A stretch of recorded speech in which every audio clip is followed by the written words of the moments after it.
सभी बीपीएम और बीपीएम के पद पर कार्यरत एबीपीएम कृपया ध्यान देंगे। आज हम लोग एक बहुत ही इम्पोर्टेंट मुद्दे पे डिस्कशन करने वाले हैं और वो है वॉलेट बैलेंस या फिर डीटीआर बैलेंस मिसमैच के संबंध में। आपका जो बैलेंस डिफ़र कर जाता है कई बार और आप परेशान होते हैं, उसको हम कैसे ठीक कर सकते हैं उसके बारे में हम लोग डिस्कस करेंगे। उसको समझने से पहले हमको ये समझना पड़ेगा कि बैलेंस मिसमैच होता क्या है, कितने तरह का होता है। तो ये हमारे पास 3 तरह का होता है जो बैलेंस मिसमैच है। पहला तो ये है ओनली वॉलेट बैलेंस है वो मिसमैच करेगा, यानी वॉलेट का सिर्फ अंतर है। इसको ठीक करना बहुत ईजी है, सिर्फ वॉलेट में एडजस्टमेंट आप कर सकते हैं, इसे ठीक हो जाएगा। दूसरा है ओनली डीटीआर बैलेंस, यानी कि एसओ बैलेंस भी हम इसको बोलते हैं। तो डीटीआर बैलेंस अगर गड़बड़ हो गया है, वॉलेट ठीक है, तो वो भी एक तरह से ईजी है। उसको हम सिर्फ मिसमैच में डेंट करने के बाद सही कर सकते हैं, वो भी आपको हम बता देंगे कहाँ से होगा। और तीसरा कंडीशन है जो सबसे ज़्यादा मैक्सिमम होता है और इसमें ज़्यादा लोगों को परेशानी होती है, यह है both wallet and DTR balance, यानी दोनों ही खराब है, दोनों ही गड़बड़ है। तो उस केस में हम क्या करेंगे? तो सबसे पहले हम देखते हैं कि इसको ठीक कैसे करना। अभी हम बताते हैं आपको ये जो बीओ है इसमें प्रॉब्लम क्या है। ये वॉलेट बैलेंस देखिए कितना दिखा रहा है, इसमें वॉलेट बैलेंस दिखा रहा है 34,940, 34,940 रुपया दिखा रहा है। ठीक है, और ये बैलेंस जो है ये गलत है। दूसरी चीज़, अगर हम रिपोर्ट्स में जाके इसका बोडा रिपोर्ट चेक करें तो ये बोडा रिपोर्ट भी आज का जो ओपनिंग बैलेंस है वो बहुत ज़्यादा दिखा रहा है। ये देखिए कितना दिखा रहा है, 1,55,157 रुपये, ये बहुत ज़्यादा दिखा रहा है। हम क्या करेंगे इसको ठीक करने के लिए? सबसे पहले हम जान लेते हैं कि एक्चुअल में बैलेंस होना क्या चाहिए। आज जो इनका ओपनिंग बैलेंस होना चाहिए था वो सिर्फ 55,317 रुपया होना चाहिए, लेकिन एक्चुअल में वो 1,55,000 दिखा रहा है, जो गलत है। आज का क्लोजिंग बैलेंस मेरा ये 48,048,440 रुपया होना चाहिए। तो हम इसको एडजस्टमेंट करने के लिए हमको कुछ कैलकुलेशन करना पड़ेगा, जिसको ध्यान से समझिएगा। सबसे पहले तो ये वॉलेट बैलेंस दिखा दिया, तो हम वॉलेट बैलेंस के अकॉर्डिंग एडजस्ट करते हैं, समझते हैं। वॉलेट बैलेंस हमारा 34,940, 34,940 रुपया दिखा रहा है। आज का जो इनका काम है वो आईपीपीबी डिपॉजिट 15,600 का है, दोनों को ऐड किया ये हो गया। फिर आईपीपीबी विड्रॉल 22,500 का है, इसमें से इसको माइनस किया तो मेरे पास 28,040 बचा। एक चीज़ ध्यान दीजिएगा, आज इनके काम में जो है ओपनिंग बैलेंस 55,317 का है। आरएल रजिस्टर्ड लेटर इन्होंने बुक किया है 23 रुपये का, तो वो इसमें इंक्लूड होगा। ये दोनों इंक्लूड होकर के ही बैलेंस काउंट होगा।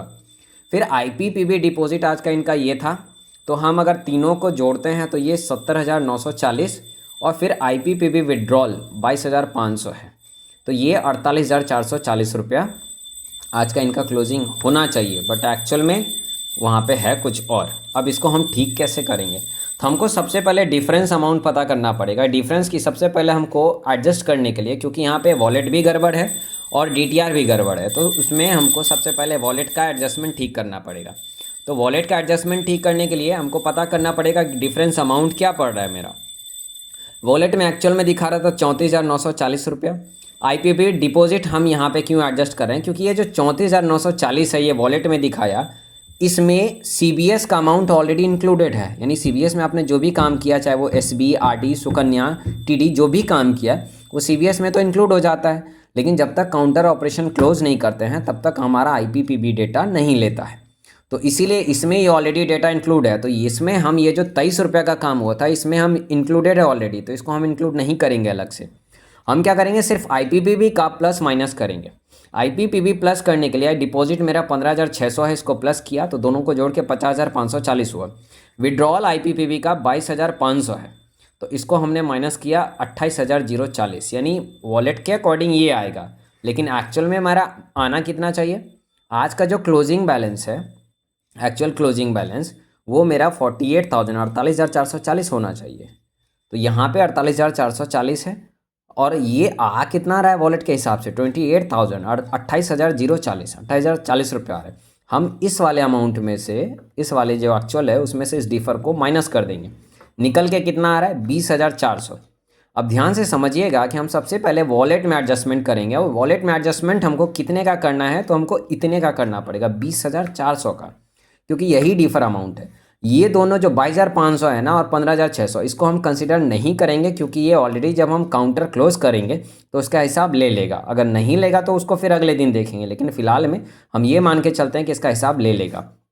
तो यहाँ पे हमको 20,400 का एडजस्टमेंट करना है। अब चलिए यहाँ पे हमको एडजस्टमेंट करने के लिए हम क्या करेंगे, यहाँ से हम काउंटर ऑपरेशन पे जाएंगे और 20,400 क्या करना है, हमको बढ़ाना है क्योंकि यहाँ पे बैलेंस 28 कम आ रहा है ना, तो 20,400 बढ़ाना है। तो सबसे पहले हम क्या करते हैं, मिसलेनियस में जाते हैं और यहाँ पे हम एडजस्टमेंट करेंगे।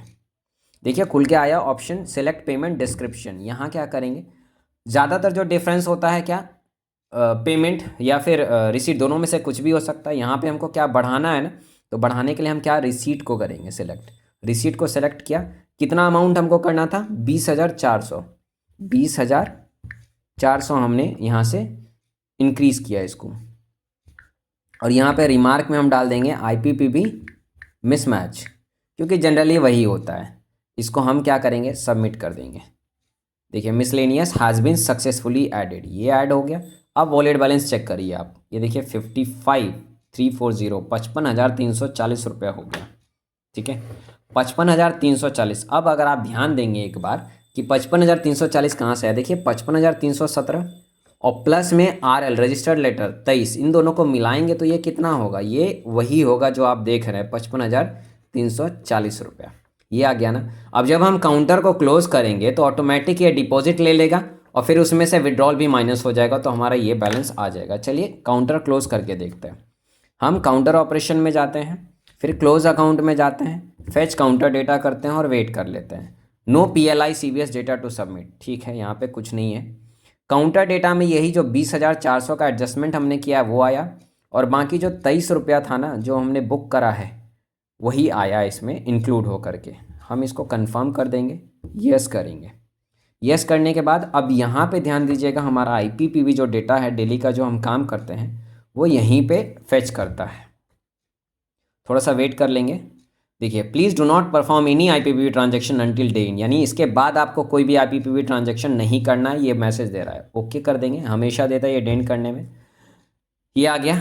अब हम देखते हैं एक बार वॉलेट बैलेंस, वहाँ से सबमिट किया, देखते हैं IPPB डेटा लिया या नहीं। वॉलेट बैलेंस को चेक करते हैं, देखिए कितना आया, 48,440, 48,440, यही था ना एक्चुअल बैलेंस, 48,440। मतलब हमारा वॉलेट तो बैलेंस मिल गया। ठीक है, अब हम क्या करेंगे, हमको DTR यानी जो हमारा SO बैलेंस है उसको भी मिलाना है। तो उसके लिए क्या करना पड़ेगा, उसके लिए हमको प्रॉपरली डेंट करना पड़ेगा। और सही तरीके से कैसे डेंट करना है उसके लिए एक अलग से हम वीडियो बना देंगे, उसमें हम आपको सारे डिटेल बता देंगे।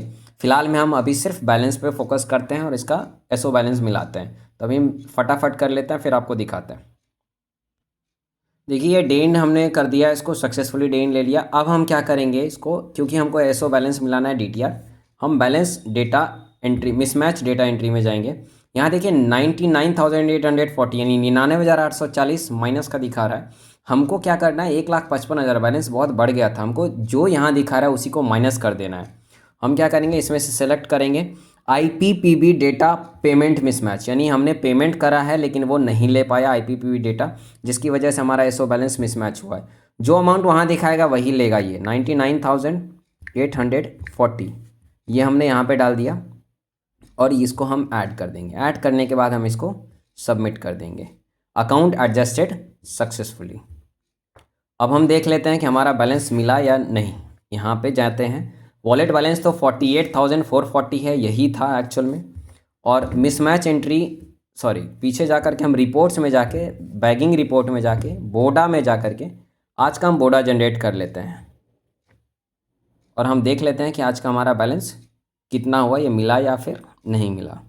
आप देख सकते हैं आपका आज का क्लोजिंग बैलेंस कितना आया है, 48,440 यानी 48,440 जो एक्चुअल में हमारा क्लोजिंग बैलेंस था। तो इस हिसाब से, इस तरीके से हम हमारे BO का बैलेंस और प्लस SO का बैलेंस जो भी मिसमैच है उसको हम एडजस्ट कर सकते हैं। इसमें हमारा सारा सब कुछ दिखा दिया आज के DTR में और इस तरीके से हमारे ये बैलेंस मिसमैच का जो प्रॉब्लम था ये सॉल्व हो गया।